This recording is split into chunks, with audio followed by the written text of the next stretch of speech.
ওজন কমানোর ক্ষেত্রে বড় বাধা হলো দেহের মেটাবলিজমের অভাব। মেটাবলিজম বাড়লে ওজন কমানোর প্রক্রিয়া আরো দ্রুত হয়। আর মেটাবলিজম বাড়ানোর বেশ কিছু উপায়ও আছে। পুষ্টিবিদদের মতে কিছু খাবার আছে যা দেহের মেটাবলিজমের হার বাড়াতে সাহায্য করে। দ্রুত ওজন কমে কি কি খাবার খেলে চলুন তা জেনে নেওয়া যাক। বাদাম, চেষ্টা করুন ভেজানো কাঠবাদাম খেয়ে সকাল শুরু করার। কাঠবাদামে আছে ম্যাগনেসিয়াম, যা মেটাবলিজম বাড়াতে সাহায্য করে। ফলাফল, দ্রুত ওজন কমে।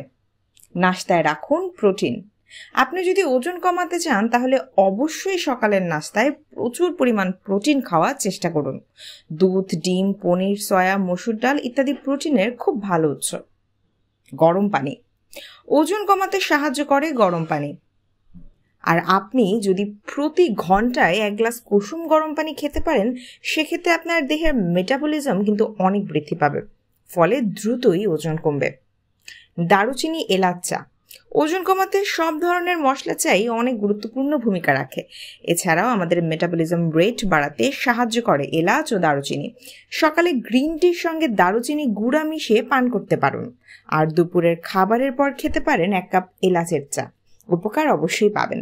সবুজ শাক, যে কোনো ধরনের পাতাযুক্ত সবুজ শাকে যেমন থাকে পুষ্টিগুণ, তেমনই কিন্তু তা বাড়ায় মেটাবলিজমও।